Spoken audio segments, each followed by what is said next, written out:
Hello and welcome to Gadget Guide USA. Thanks for watching my I-RULU 20 Pro Android Wi-Fi LED projector product review. As you can see here, I just cut out my personal information. It was shipped to me from Amazon. It was provided to me from a storefront called I-RULU in exchange for a review. So of course I'm going to do a full unboxing here. So let me go ahead and grab my little cutting knife here. And we're going to go ahead and pry it open and see what we got inside here. Okay, so I haven't done any changes to it except of course cut my personal information off of there, which is pretty standard. And we're going to go ahead and open it up. Looks like it's a box inside of a box. Okay, so that's just an Amazon Prime box. We've all seen those. Get rid of it. This is the exterior of the box. Looks like it has some SKU numbers here. It just says Projector on the outside. We don't like that very much, but hey, let's go ahead and open up and see what gets inside. Alright. Okay, now that we got that open, looks like now we've actually gotten to the stuff here. Looks like we have... Alright, let's go ahead and check it out. Looks like we have a remote control. Looks like it's got some stuff on it. Audio, flip, freeze. Got a few options there. I mean, nothing crazy, but at the same time, it looks like it's a remote. Looks like it comes with some cables here.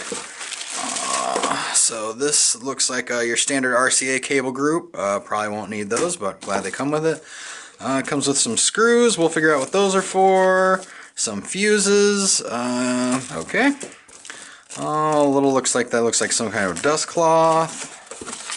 Some notepads, and then what this most likely is like screw in the bottom to like adjust the vertical display.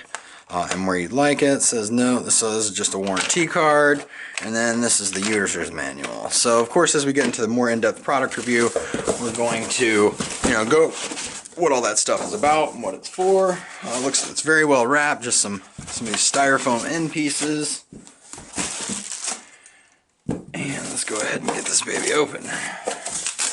Okay, I've been looking forward to this. This is a projector. I already have a projector, but this one runs Android, so you don't have to supply all your own content on a USB drive and things like that, or hopefully. So I'm hoping that I can use Android to run KODI and things like that. Netflix, I'm a big Netflix guy, and Amazon Prime in general. So we don't like that. The very first thing I'm going to notice here is that the lens cover here doesn't actually cover the lens. It kind of falls out there, so we don't like that. I normally don't use lens covers because I'm lazy, but at the same time we don't like that. So it looks like we got some buttons here. The buttons feel nice. They have a pop back up. Apparently that's some type of IR sensor. On the back here, I'm guessing this is where the fuses go, but just to get a shot in the dark here, not sure. I'll have to read the owner's manual, I guess. So okay, we'll get more into that. Looks like it has a CCTV entry, VGA, 2 different HDMIs, which is awesome, and 2 different USBs. Looks like it's your standard RCA. I'm not sure why that's green. Okay, so it looks like it has your composite plugs, which would be the blue, green, yellow. I'm guessing though, but we'll go more into that. Looks to be a solid projector, has a big screen there. That is a keystone adjustment, which we definitely like for focus. And it looks like on the bottom here is where we're going to put this little peg thing, and that's to adjust the up and down like I thought. So it looks good. We definitely like that. It definitely has a sharp, nice black plastic look, very sleek. It's actually going to fit very well with my current layout, so we like that. Of course, it included a power cord so we can power it up. So of course, the next step of this is just simply going to be, of course, plugging it in, playing with it, and seeing how everything works. And so I've gotten to play with it quite a bit. I mean, it has its upsides and downsides. Of course, the upside is that it runs Android. It's available grabbing content. It comes with a remote control, everything you need. And it has all the little things. It comes with a lens cleaning cloth and a lens cover. The lens cover didn't fit, but hey. And I mean, so it does have its bright sides. The bright sides are definitely the sources of inputs. It does not accept SD cards. I thought it would, but you'd have to have like a USB to SD card adapter or something like that. Kind of irritating, but at the same time, I just figured I'd bring that up. It has 2 USB ports and 2 HDMI ports. I find that fantastic because I plan on actually running multiple devices to this, and that way I never actually have to swap cords. Funny enough, I only am running 2 devices to it, both HDMI, so I definitely like that. And the variety of ports, it also supports the composite, the all 6 colors, or you can just do the solid 3 colors, you know, the RGB, or red, green, yellow. So we definitely like that, and it'll take inputs from a laptop, the older laptops using VGA. So the amount of inputs is great. I wish it took SD cards, but to be honest, I would prefer USB, and the fact that it has 2 is great. That way you can hook up a wireless mouse and keyboard with one and use the other for data. So it does have this remote control and everything works fine. We're going to go over the buttons. It has P mode, which I could not figure out what it does. Audio, you can change the audio settings, which you're going to have to adjust.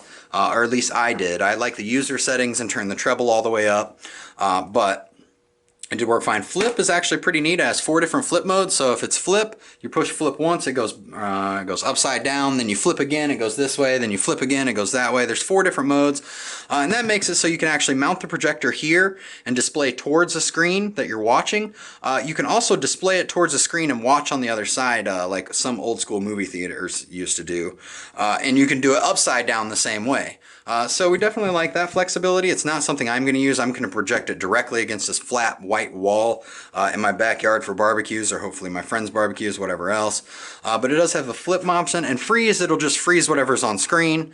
It's not a pause, because when you freeze, the movie keeps playing, but I just figured I'd mention that. So it has favorite and channel list. Those only apply when you're trying to use the DirecTV, which this functions as apparently some type of TV box. Like I said, I did not test that.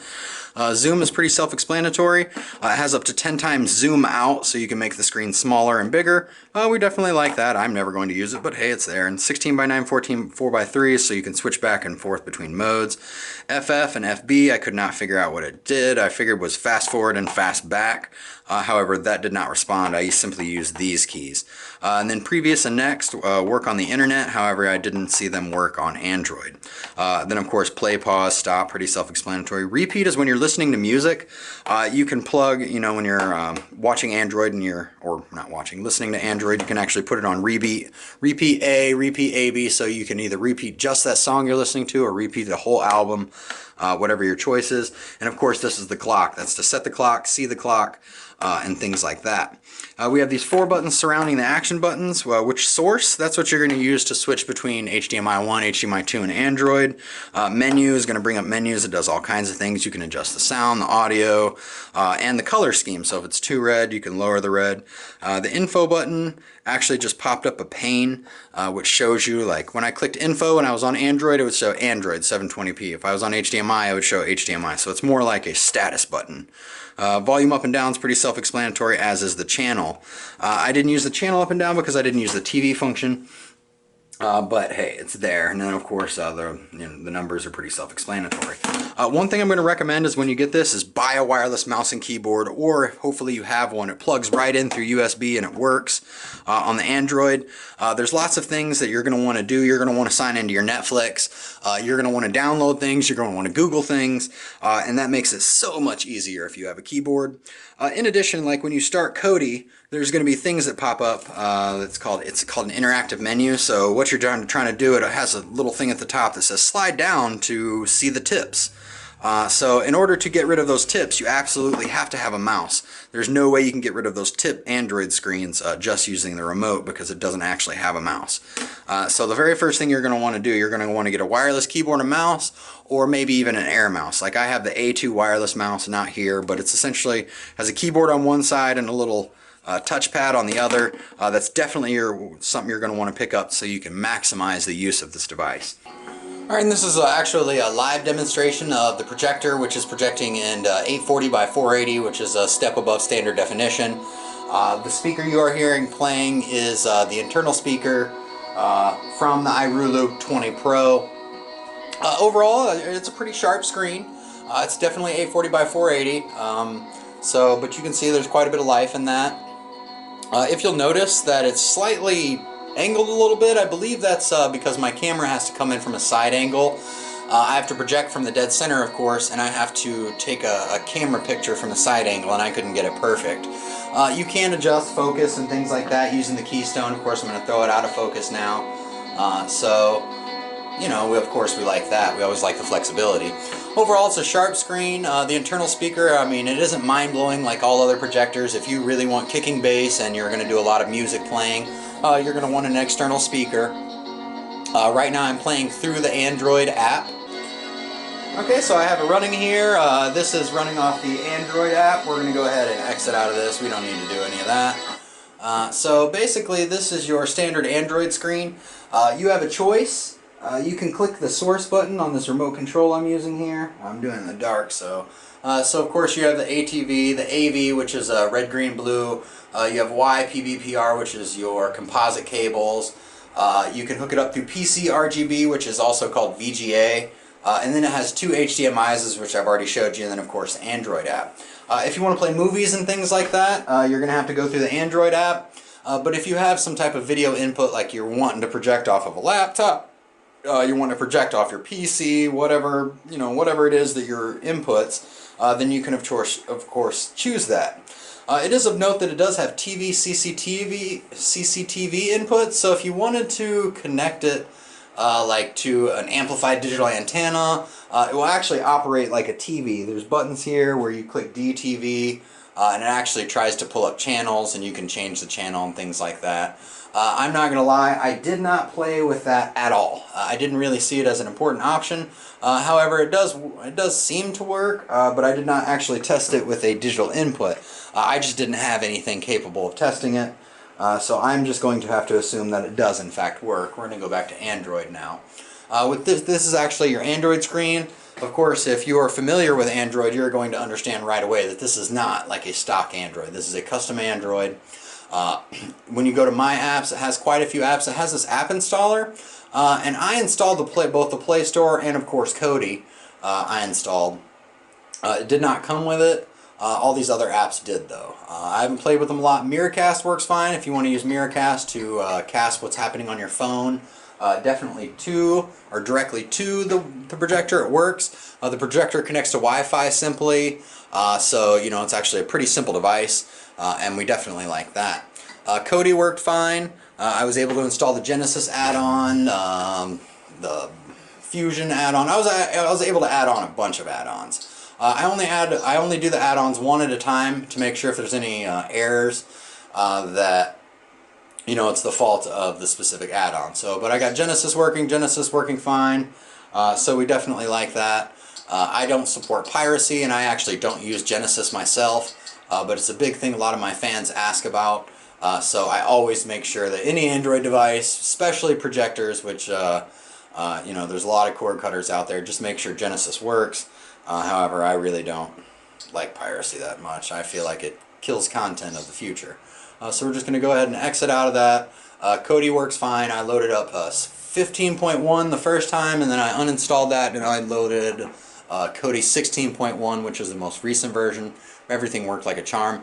It is to be noted that when the first time I tried to install Genesis, I kept getting a fail, and I thought that there was something wrong with the box. It turns out, when you install Genesis, after starting KODI, you need to wait a few minutes for all the dependencies to load.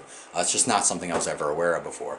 I installed the Play Store off a good APK. I'm sure this works, but when I attempt to open that Play Store, it obviously crashes.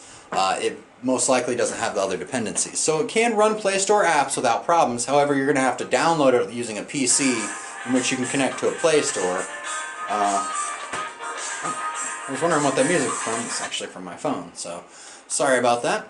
But it has all the apps in it, or it has all the functionality you want. However, it's just not like your Western ready standard of Android. Like I said, you're going to have to download the APKs, put them on a USB drive, and plug them into device to get it going.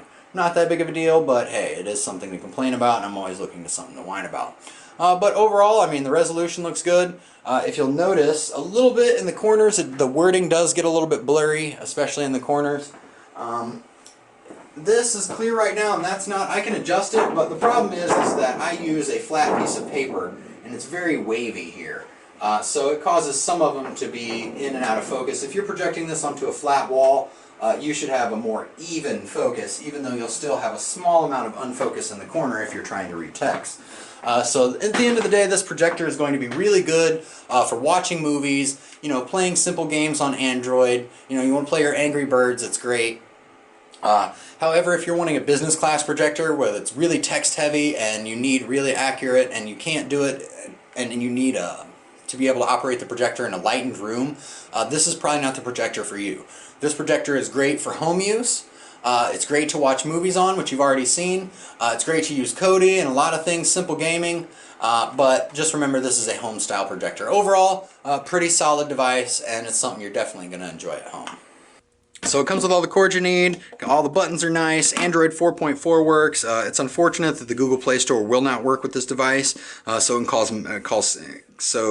requires side loading of all Android apps, which I really don't have a problem with. I actually have a USB stick, it's probably still plugged in here, and it has all the APKs I could ever want for every Android device on one USB stick. I call it my Geek Stick. But not everybody has a Geek Stick with Google Play Store and KODI and Genesis and all the add-ons and everything you'd ever want on a USB stick. I just happen to have one of those that made it a lot easier on me. So if you have one, or you're familiar with manually downloading APKs, you'll get a lot of use out of this. If you're a big Genesis fan, then of course you'll get a lot of use out of this as well. Overall, I mean, the resolution's okay. The sound is okay, runs Android 4.4, and has tons of connectors, and we definitely like that. Hope you enjoyed my product review today. Comments are always welcome at the bottom of the page. Subscriptions are always appreciated. Thank you. And if you have any specific questions, comments, or suggestions, please email me at GadgetGuideUSA@gmail.com.